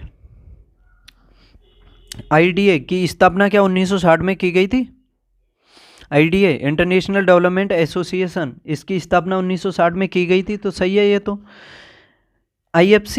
IFC की स्थापना क्या 1962 में की गई थी।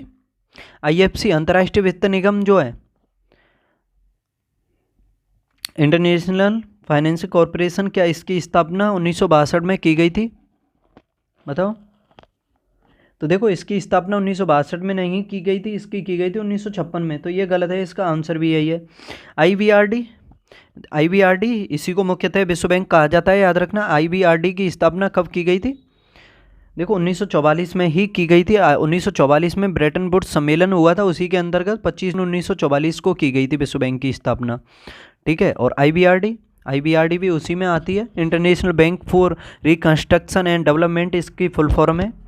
क्या है दोबारा देख लो। आई से बन जाएगा इसमें इंटरनेशनल, बी से बन जाएगा बैंक 4, बी हो गई बैंक 4, आर से बन जाएगा इसमें रिकंस्ट्रक्शन, और डी से बन जाएगा डेवलपमेंट, एंड और लगा देना डेवलपमेंट। तो इसकी स्थापना 1944 में ब्रेटन वुड्स सम्मेलन हुआ था 1944 में, उसमें समझौता जो हुआ था उसी वजह से 25 जून 1944 को की गई थी विश्व बैंक की भी, ठीक है, उसी के साथ हुई थी। और MIGA ये भी उसी का अंग है, MIGA विश्व बैंक का। तो इसकी स्थापना कब की गई थी ये बताओ। मल्टीलेटरल इन्वेस्टमेंट गारंटी एजेंसी, नहीं उसका नहीं है क्या, MIGA MIGA मीगा तो विश्व बैंक का ही है, विश्व बैंक का। जैसे एक है IBRD, एक IDA, एक IFC और एक है मीगा है। और देखो एक ICSIO भी है एक, ठीक है, और भारत उसका सदस्य नहीं है, ICSIO का भारत सदस्य नहीं है, बाकी सभी का सदस्य है, ठीक है। और MIGA इसकी स्थापना कब की गई थी, क्या 1988 को। देखो एक ही गलत हो गया तो समझ लो 1988 को ही की गई थी। आगे देखो क्वेश्चन नंबर 37, नए वित्त वर्ष 2024-25 में भारत सरकार का कुल पूंजीगत व्यय GDP का कितना प्रतिशत रहने का अनुमान है। जो भारत का कुल व्यय GDP का कितना प्रतिशत रहने का अनुमान है 2024-25 में, 2.4, 3.4, 4.4 या 5.4 बताइए। क्वेश्चन नंबर 37, देखो बजट 2024-25 है, उसके अनुसार वित्त वर्ष 2024-25 के लिए भारत सरकार का जो कुल पूंजीगत व्यय होना है GDP का वो 3.4% ये रहने का अनुमान लगाया गया है, याद रखना, ठीक है। तो ये सही जवाब हो जाएगा ऑप्शन बी। निम्नलिखित में से गलत विकल्प चुनना है अब आपको। पहला इसमें भारत का सबसे उत्तरी बिंदु इंदिरा कोल है क्या, लद्दाख में स्थित है जो, बताइए। तो देखो पहला बिल्कुल सही है। दूसरा है भारत का सबसे पश्चिमी बिंदु गोहार मोती जो गुजरात में पड़ता है, ये भी सही है। देखो गोहार मोती है भारत का सबसे पश्चिमी बिंदु जो है गुजरात में, और किबुतु वो अरुणाचल प्रदेश में पड़ता है, वो सबसे पूर्वी है, ठीक है। और इंदिरा पॉइंट वो दक्षिण में पड़ता है, निकोबार में वो सबसे दक्षिणी है भारत का। तो देखो ये तो इजी क्वेश्चन है काफ़ी, ये सभी सही हैं, इसमें से कोई भी गलत नहीं है, ये पूछा था तो ऑप्शन डी इसका आंसर हो जाएगा। निम्नलिखित युग्मों में से कौन सही सुमेलित नहीं है, सही सुमेलित है। एंजल जलप्रपात वेनेजुएला में पड़ता है, देखो बिल्कुल सही है, वेनेजुएला देश में ही है, विश्व का सबसे ऊंचा जलप्रपात है एंजल, ठीक है। अमेरिका, दक्षिण अमेरिका जो महाद्वीप है उसका देश है, उत्तरी दक्षिणी यानी उत्तरी देश है ये दक्षिणी अमेरिका महाद्वीप का वेनेजुएला, ठीक है। विश्व का सबसे ऊंचा जलप्रपात है और इसकी तकरीबन ऊंचाई जो है 979 मीटर है, और ये कैरो नदी है एक, उस पर बना हुआ है, ये भी याद कर लेना, कैरो नदी पर वेनेजुएला, ठीक है। देखो और बाकी तो सभी गलत हैं, जो सुमेलित है वही पूछा है इसमें, ये सही है इसमें।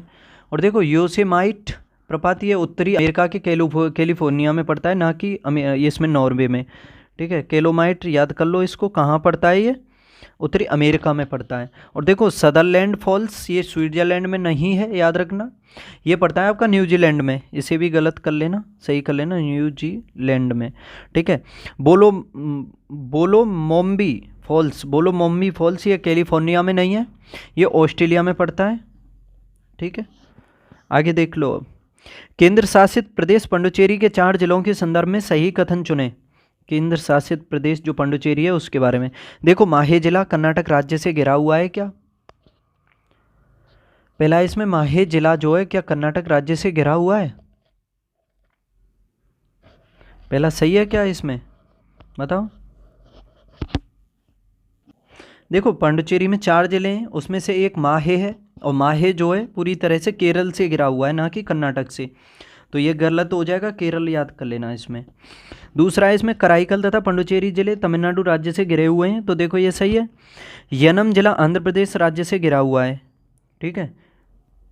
ये 4 जिले हैं, माहे, कराईकल, पुडुचेरी और यनम, पुडुचेरी में आते हैं ये चारों, ये याद कर लेना।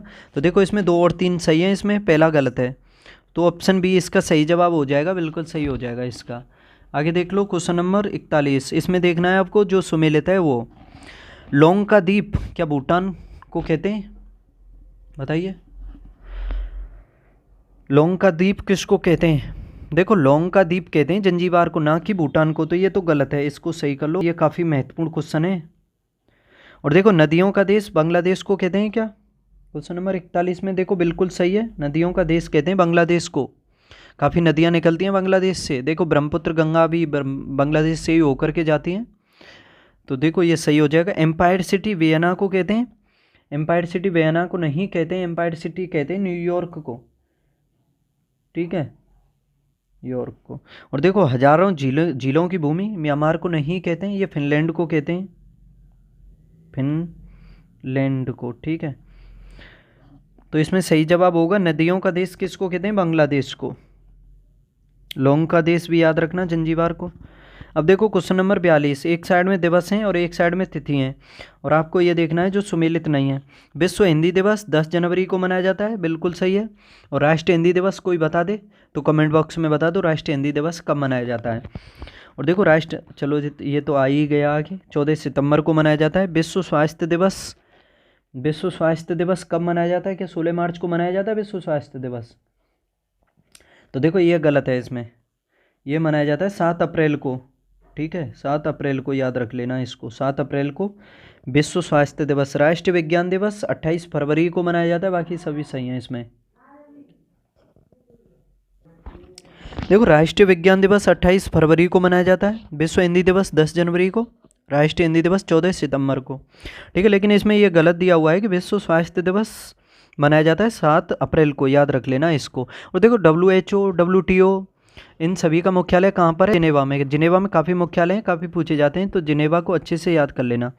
अब देखते हैं क्वेश्चन नंबर 43, निम्न घटनाओं को उनके कालानुक्रम में व्यवस्थित कीजिए और अपना उत्तर दीजिए और कूट की सहायता से सही जवाब भी चुनिए। देखो इसमें पहला है अंतरिम सरकार का बजट, अंतरिम सरकार का गठन। दूसरा है इसमें कैबिनेट मिशन का पहुंचना। तीसरा है इसमें मुस्लिम लीग द्वारा सीधी कार्यवाही प्रारंभ करना। और चौथा है इसमें जिन्ना द्वारा शिमला कॉन्फ्रेंस का विध्वंस करना। तो इसमें से अब कालानुक्रम व्यवस्थित करना है आपको, कौन सा सही जवाब होना है इसमें ये देखना है। अंतरिम सरकार का गठन, कैबिनेट मिशन का पहुंचना, मुस्लिम लीग द्वारा सीधी कार्रवाई प्रारंभ करना, जिन्ना द्वारा शिमला कॉन्फ्रेंस का विध्वंस करना। तो इसमें बताओ कालानुक्रम में व्यवस्थित करना है, पहले घटना कौन सी हुई, सबसे एंड में कौन सी हुई, उसी हिसाब से। देखो अंतरिम सरकार का गठन कब किया गया था? अंतरिम सरकार का गठन किया गया था 24 अगस्त 1946 को, ठीक है, ये तो सभी को पता होगा, काफ़ी कॉमन है, 24 अगस्त 1946 को, ठीक है, 1946 को। और देखो कैबिनेट मिशन भारत कब पहुंचा था? इतना तो पता ही होगा सबको, 1928 में पहुंचा था कैबिनेट, नहीं 1940 में पहुंचा था, वो तो साइमन कमीशन था। ये कैबिनेट मिशन जो पहुंचा था ये पहुंचा था 1940 को, 24 मार्च, ये मार्च में पहुंचा था, ठीक है, ये भी 1940 को पहुंचा था। और देखो मुस्लिम लीग द्वारा जो सीधी कार्यवाही दिवस यानी कार्यवाही प्रारंभ की गई थी मुस्लिम लीग के द्वारा, ये की गई थी 16 अगस्त 1940 को, 16 अगस्त 1940 को, ठीक है।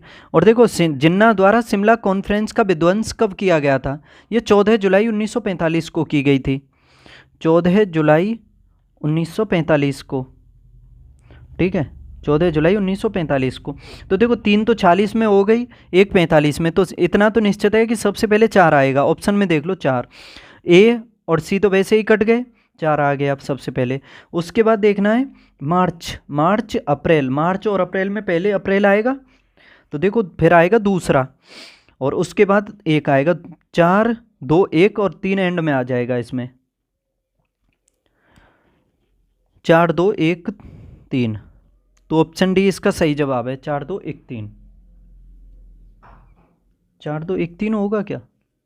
4 दोबारा देख लो एक बार और, कि कैबिनेट मिशन आया 24 मार्च 1940 को, ठीक है, और आपका अंतरिम सरकार का गठन किया गया 24 अप्रैल 1940 को, ठीक है, किसका? अंतरिम सरकार का गठन 24 अगस्त को किया गया था, अंतरिम सरकार का मैंने अप्रैल लगा दिया, अगस्त है, 24 अगस्त 1940 को।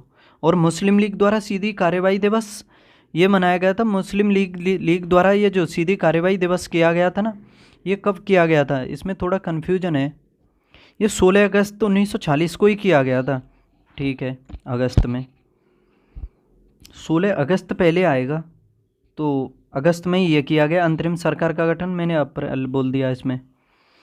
ठीक है, तो इसमें 4-4-2-3-1 आएगा, 4-2-3-1, तो ऑप्शन बी सही होगा इसका।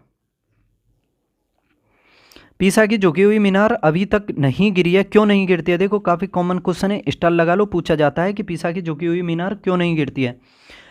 क्या वह शीर्ष भाग में पतली है इस वजह से? वह बड़े तल क्षेत्रफल को आच्छादित करती है इस वजह से? इसका गुरुत्वाकर्षण केंद्र निम्नतम स्थिति में रहता है इस वजह से? या गुरुत्वाकर्षण केंद्र से जाने वाली रेखा ऊर्ध्वाधर लाइन रेखा तल के अंदर है? तो देखो ये सही जवाब हो जाएगा ऑप्शन डी। यानी इतना समझ सकते हो, जितनी ये ऊपर है ना पृथ्वी के तल से, उतनी ये नीचे है, उतने उससे ज़्यादा भारी वजन इसका नीचे है। तो उस हिसाब से कॉमन है, आसान है, जी करना याद कर लो कि गुरुत्वाकर्षण केंद्र से जाने वाली जो ऊर्ध्वाधर लाइन है वो तल के अंदर जाती है, उस हिसाब से। आगे देखो, वायुमंडल हमारे ऊपर बहुत अधिक दबाव डालता है परंतु हम इसका अनुभव नहीं करते हैं, क्यों? वायुमंडल हमारे ऊपर बहुत अधिक दबाव डालता है, हम इसका अनुभव नहीं करते हैं, क्यों नहीं करते हैं? क्योंकि हमारा रुधिर वायुमंडल के दबाव से कुछ अधिक दबाव डालता है, या हम इसके अभ्यस्त हैं, या हमारी हड्डियां काफ़ी मजबूत हैं और इस दबाव को सहन कर सकते हैं, या हमारे सिर पर सतही क्षेत्रफल बहुत होता है। बताइए कौन सा सही जवाब होना है इसमें? देखो हमारा रुधिर जो है वायुमंडल के दबाव से कुछ अधिक दबाव डालता है, इस वजह से इसका अनुभव नहीं करते हैं हम। तो इसका सही जवाब हो जाएगा ऑप्शन ए। ऑप्शन ए बिल्कुल सही जवाब हो जाएगा। आगे देख लो, भारतीय रिजर्व बैंक ने किस प्रकार की शाखाओं के स्थानांतरण और अलाभकारी शाखाओं को बंद करने के संबंध में दिशा निर्देश जारी किए हैं? भारतीय रिजर्व बैंक ने किस प्रकार की शाखाओं के स्थानांतरण और अलाभकारी शाखाओं को बंद करने के संबंध में दिशा निर्देश जारी किए हैं? राज्य केंद्रीय सहकारी बैंक, जिला केंद्रीय सहकारी बैंकों को, राष्ट्रीयकृत बैंक और केंद्रीय सरकारी बैंकों को। बताइए किस प्रकार की शाखाओं के स्थानांतरण और लाभकारी शाखाओं को बंद करने के संबंध में दिशा निर्देश जारी किए हैं आरबीआई ने? बताओ। तो देखो इसका सही जवाब हो जाएगा केंद्रीय सहकारी बैंकों की शाखाओं के स्थानांतरण और लाभकारी शाखाओं को बंद करने के संबंध में दिशा निर्देश आरबीआई के द्वारा जारी किए गए हैं। तो केंद्रीय सहकारी बैंक, जिला केंद्रीय सहकारी bank, option B. Question number 47, निम्न में से एक दिवसीय विश्व कप के इतिहास में कौन नवंबर 2023 में भारत के लिए सबसे ज़्यादा विकेट लेने वाले गेंदबाज बने हैं विश्व कप में? देखो भारत में हुआ 2023 में ये विश्व कप और जीता ऑस्ट्रेलिया ने, उपविजेता इसमें भारत रहा। ठीक है, सबसे अधिक विकेट लेने वाले गेंदबाज भारत के बने हैं मोहम्मद शमी। इससे पहले जवागल श्रीनाथ और जहीर खान के नाम था, ये संयुक्त रूप से रिकॉर्ड था 44 विकेट लेने का, लेकिन मोहम्मद शमी ने इनको पीछे छोड़ दिया और 45 विकेट ले लिए हैं। इन्होंने कुल 14 मैच खेले हैं मात्र, समझ सकते हो। अगर ये विश्व कप में थोड़े और मैच खेल लेते, यानी कंप्लीट 11 मैच खेल लेते, तो ये सभी रिकॉर्डों को तोड़ देते। ग्लेन मैकग्राथ के नाम है ये रिकॉर्ड, सबसे अधिक विकेट एक विश्व कप में लेने का, वो भी इन्हीं के नाम हो जाता। ठीक है, तो इसका सही जवाब हो जाएगा ऑप्शन बी, मोहम्मद शमी। देखो नमस्ते योजना निम्नलिखित में से किस मंत्रालय की एक पहल है? नमस्ते योजना विदेश मंत्रालय, शिक्षा मंत्रालय, पर्यटन मंत्रालय या सामाजिक न्याय और सशक्तिकरण मंत्रालय? देखो नमस्ते योजना है सामाजिक न्याय और सशक्तिकरण मंत्रालय की पहल, तो ऑप्शन डी इसका सही जवाब हो जाएगा, बिल्कुल सही। ठीक है, नमस्ते योजना सामाजिक न्याय और सशक्तिकरण मंत्रालय की पहल है, याद रखना इसके बारे में। और देखो इस योजना का उद्देश्य याद रख लेना, पूछा जा सकता है कि असुरक्षित जो सीवर और सेप्टिक जो टैंक हैं उसकी सफाई जो है उसकी प्रथाओं को समाप्त करना इसका उद्देश्य है। नमस्ते योजना ये शुरू की गई थी 2022 में। कब? 2022 में शुरू की गई थी।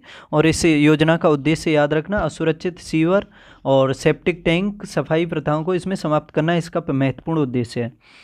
आगे देखो क्वेश्चन नंबर 49, निम्नलिखित में से किस राज्य को वर्ष 2023 में सब अंगदान में सर्वश्रेष्ठ प्रदर्शन करने वाले राज्य पुरस्कार 2023 से सम्मानित किया गया है? किस राज्य को सर्वश्रेष्ठ प्रदर्शन करने वाले राज्य पुरस्कार में सम्मान मिला है सब अंगदान में?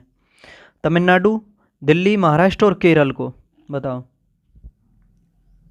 ये 13वां जो भारतीय अंगदान दिवस जो सम्मेलन हुआ है ये नई दिल्ली में हुआ है, और स्वास्थ्य मंत्री मनसुख मंडाविया, उनके द्वारा तमिलनाडु राज्य को 2023 में सब अंगदान में सर्वश्रेष्ठ प्रदर्शन के लिए राज्य का दर्जा दिया गया है। ठीक है, तमिलनाडु को। तो इसमें ऑप्शन ए सही हो जाएगा। आगे देखो, आज का लास्ट क्वेश्चन है, इसमें कथनों पर देखो। इसमें संघ राज्य क्षेत्रों का राज्यसभा में प्रतिनिधित्व नहीं होता है। क्या संघ राज्य क्षेत्रों का राज्यसभा में प्रतिनिधित्व नहीं होता है? बताइए। इसमें ये देखना है कि कौन सा कथन सही है। बताओ, क्या संघ राज्य क्षेत्रों का राज्यसभा में प्रतिनिधित्व नहीं होता है? तो देखो, संघ राज्य क्षेत्रों का तो राज्यसभा में प्रतिनिधित्व होता है। जम्मू कश्मीर में 4 सीटें हैं, दिल्ली में 3 है, पांडिचेरी में भी 1 है। तो उस हिसाब से भी देख सकते हो, यानी इन राज्यसभा के सदस्य निर्वाचित होते हैं इन जगहों से भी। तो ये पहला तो ये गलत हो जाएगा, बिल्कुल गलत है। दूसरा, इसमें निर्वाचन झगड़ों का निर्णय करना मुख्य निर्वाचन आयुक्त के अधिकार क्षेत्र में आता है क्या?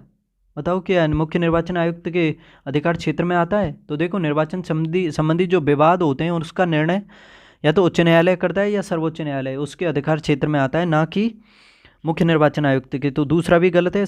भारत के संविधान के अनुसार संसद में केवल लोकसभा और राज्यसभा होती है। तो देखो, संविधान के अनुसार देखा जाए तो ये भी गलत है कथन।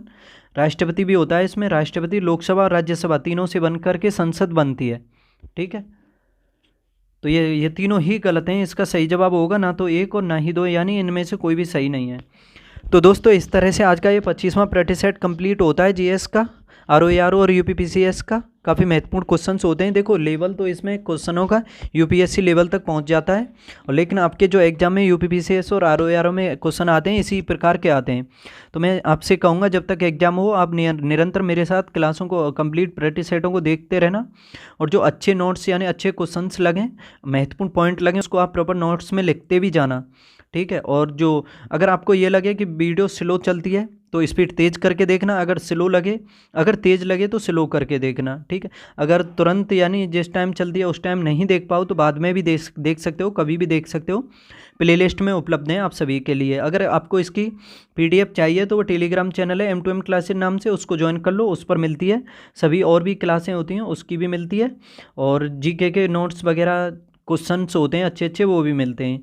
ठीक है, चैनल को सब्सक्राइब कर लो, लाइक शेयर भी कर दो। मिलते हैं अगले प्रैक्टिस सेट में, पढ़ते रहो, तब तक बाय।